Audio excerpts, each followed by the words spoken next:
Ini masalah kemauan, Ref. Memangnya ini rumit? Enggak kok. Ini kan sederhana. Ketika kita memasukkan konektivitas, memasukkan kesetaraan kesempatan sebagai nilai-nilai penting dalam kebijakan, otomatis langkahnya dikerjakan tuh. Saya ingin ajak kepada semua, jangan hanya bertanya tentang apa yang akan diperbuat, karena bisa dijawab dengan karangan bebas. Tapi tanya juga apa yang sudah dikerjakan dan apa yang sudah dikaryakan. Karena kalau itu kenyataan, kalau besok itu imajinasi kita. Tapi kalau kita tidak punya impian, tidak punya imajinasi, terus mana arahnya? Tapi harus ditopang dengan rekam jejak. Saya bilang kalau di ibu kota saja kepulauannya itu terbengkalai, terus bagaimana kita mengirim pesan kepada seluruh Indonesia bahwa kita akan urus ini dengan benar? Dong, yang di depan mata aja, yang depan mata, bagian dari kita loh.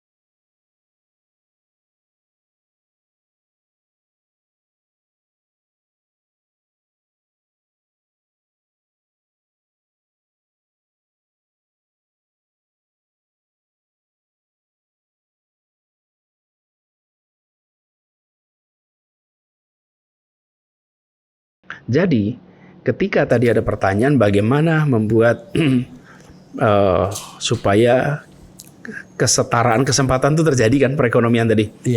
Yang pertanian, yang perkebunan, tadi diceritakan tuh. Oke. Saya tentu bisa menjawab, oke, Indonesia harus begini. Tapi gini dah, saya jawabnya, saya kerjain di Jakarta aja dah. Oke. Sebagai contoh nih, kan udah dikerjain. Sebagai rekam jejak saya nih, urusan begini. Oke, Jakarta adalah satu-satunya kota besar dunia yang punya kepulauan. Tidak ada kota besar dunia yang punya kepulauan. Kalau punya pulau ada yang lain. Tapi kepulauan. Kita ada 111 pulau, 11 pulau berpenduduk. Lalu kita sering bilang dari Kepulauan Seribu ke Jakarta, seakan-akan Kepulauan Seribu itu bukan Jakarta. Ini bukan Jakarta juga. Apa yang kita kerjakan? Nah, saya memberikan contoh bahwa ketika kami bertanggung jawab untuk urus Jakarta, maka daratan dan kepulauan diintegrasikan. Apa sih untuk mengintegrasikan? Satu adalah transportasi. Ditambah kapal sehingga frekuensi meningkat. Kemudian yang kedua, ini contoh nih, yang kedua, kebutuhan pokok. Kebutuhan pokok itu di sana lebih mahal. Kalau beli apapun untuk kebutuhan pokok, kenapa? Karena mereka harus belanja di daratan. Rantai distribusinya. Lalu apa yang kita lakukan? Bikin di sana Jack Grosir. Jack Grosir itu artinya pasar grosir, Kramat Jati, dipindah ke sana. Kita bangun khusus untuk warung-warung di Kepulauan Seribu, sehingga mereka tidak perlu kulakan ke daratan. Kulaannya cukup di Kepulauan Seribu, plus bahkan diantar ke tiap pulau.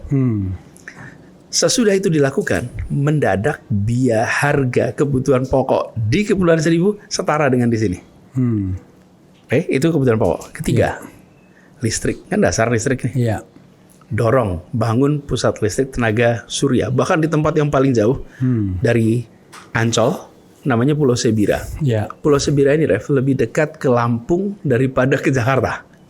Lebih dekat ke Lampung. Lebih dekat ke daratan Sumatera. Saya hafal aja enggak? Daripada kita. Tapi mereka tetap bagian dari kita. Nah, kita nggak bisa bilang maaf ya jauh bener gitu. Nggak bisa. Di sana tidak disiapin kabel, tapi disiapin pakai pusat listrik tenaga surya, panel tempat itu. Jadi energi listriknya dipastikan pasokannya baik. Lalu air di sana itu mahal. Untuk air minum, untuk kebutuhan sehari-hari. Karena ada sumber air tawar. Ya tentu. Kita bangun namanya Seawater Reverse Osmosis, SWRO, di Suling. Sehingga mereka kemudian bisa menggunakan. Dan airnya mereka sekarang itu drinkable. Itu Suling air laut ya? Seawater Reverse Osmosis. Kayak di Mekah itu ya? kayak di Pulau Seribu gitulah. Oh, maka kan juga begitu masalahnya. Iya ya, kayak di banyak tempat. Tapi Pulau Seribu pakai begitu. Iya. Nah, sehingga kebutuhan air mereka itu kalau tidak salah dulu sekitar 35.000 per meter kubik, sekarang 3.200-an per meter kubik. Apa yang terjadi? Mereka kemudian biaya hidupnya murah. Jadi ini masalah kemauan, Ref. Memangnya ini rumit? Enggak kok. Iya. Ini kan sederhana. Iya. Ketika kita memasukkan konektivitas, memasukkan kesetaraan kesempatan sebagai nilai-nilai penting dalam kebijakan, otomatis langkahnya dikerjakan tuh. Nah, jadi sekarang di Kepulauan Seribu ini kebutuhan pokoknya sama dengan daratan, airnya sama dengan daratan, bahkan lebih bagus mereka sekarang di sana. Iya. Lalu mobilitasnya, bahkan sekarang ini, Ref, dengan menggunakan kartu Jaklingko, mereka naik kendaraan dari kepulauan ke Jakarta, kemudian pindah ke Transjakarta satu pembayaran. Rp10.000. Jadi Rp10.000 itu bukan hanya untuk daratan, Rp10.000 itu untuk warga Jakarta. Nah, karena kami itu sebagian kepulauan, maka itu dilakukan. Nah, pokoknya kayak di luar. Pokoknya tiketnya seharian penuh itu bisa. Jadi satu harga untuk seluruh Jakarta. Dan satu hari. Walaupun dari pulau manapun, maka dia ikut dalam satu integrasi pembayaran transportasi umum. Nah, jadi kami sampaikan inilah karyanya. Jadi kalau nanti ke depan ketemu dengan fenomena yang hampir sama, pendekatannya akan begitu. Kan, dan tidak mungkin kita lakukan di semua tempat sama. Tapi intinya adalah bagaimana kesetaraan kesempatan itu hadir, bagaimana perekonomian itu terintegrasi, bagaimana sistem logistik itu disiapkan oleh negara, bagaimana mobilitas penduduk itu difasilitasi. Nah, ketika itu sudah dikerjakan, besok ketemu dengan fenomena yang serupa, itu pula yang akan dikerjakan.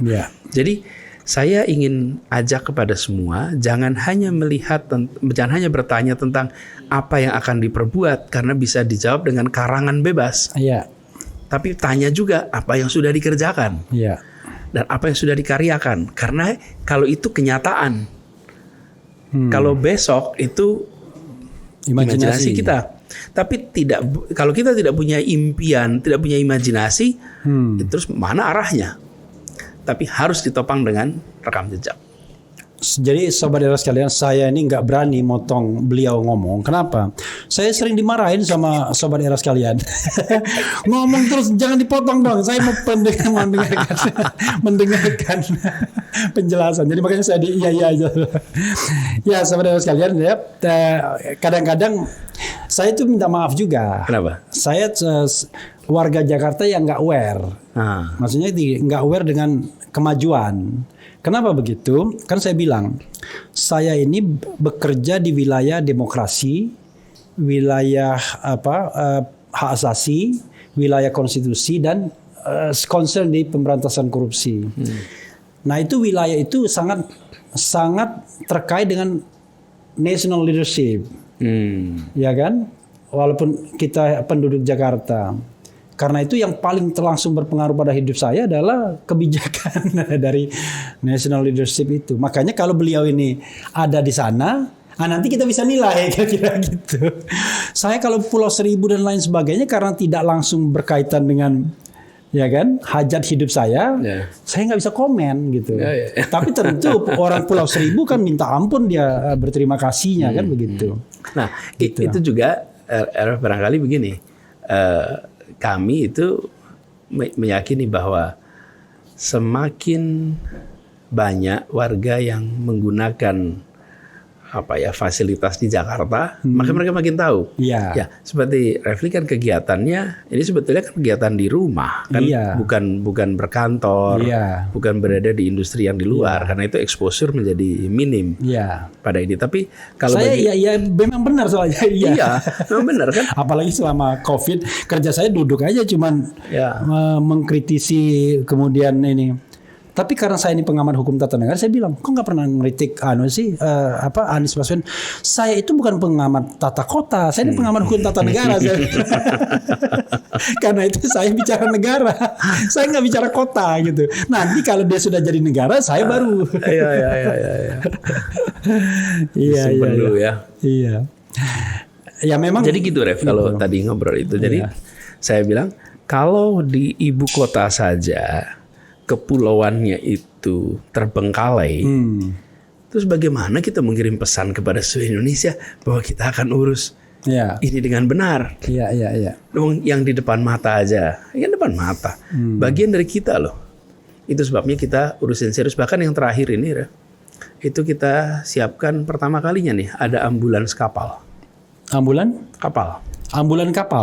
Rumah sakit kapal. Oh, rumah sakit kapal. Rumah sakit kapal. Kemarin ada kapal yang nyandar di sini juga. Kapal apa tuh? Tapi dari negara lain. Ini Republik kita. Rumah sakit kapal. Ada kan rumah sakit yang kemarin kan? Diperbolehkan. Kalau ini sebenarnya bukan rumah sakit dalam artian full hospital. Iya. Tapi ini adalah sebuah kapal yang bisa melakukan tindakan sambil dalam perjalanan. Iya. Kita kasih nama Abdurrahman Saleh. Oke. Kenapa Abdurrahman Saleh mantan jaksa agung, beda. Ini Abdurrahman Salehnya Abdurrahman Saleh dokter. Oke. Tahu nggak siapa Abdurrahman Saleh dokter ini? Saya nggak tahu. Itu dia. Taunya Abdurrahman Saleh penerbang itu. Nah itu. Iya. Itu dia tuh dokter. Oke, tapi benar kan orangnya itu? Benar kan? orangnya, benar. I see. Jadi Abdurrahman Saleh ini salah satu dokter pertama orang Betawi. Dan orang itu multi talenta. I see. Bisa bikin mesin, bisa bikin motor, bisa termasuk ketika ada pesawat, dia bisa otak-atik pesawat sampai bisa terbang. Ya, oke. Makanya dia dikenal sebagai penerbang. Nah, dia panggilannya Karbol. I see. Makanya sekarang itu Karbol. Bukan, karbol itu karbol buat bersihin. Iya. Karbol itu panggilan untuk Taruna Angkatan Udara. Oke. Kenapa dipanggil? Jadi karbol itu panggilannya si Abdurrahman Saleh.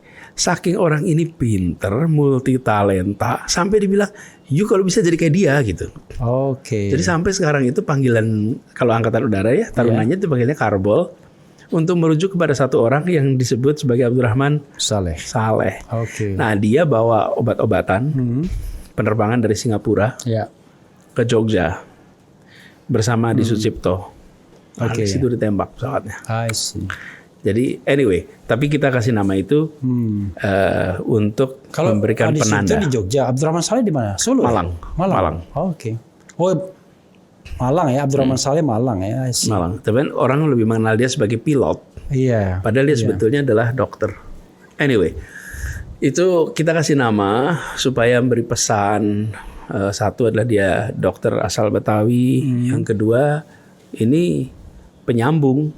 Sebagaimana dia dulu menyambungkan hidupnya pejuang-pejuang kita dengan obat-obat yang dia bawa. I see. Tuh coba lihat, gimana saya mau membacakannya? Apa tuh? Bergerak melulu. Banyak ya? Banyak.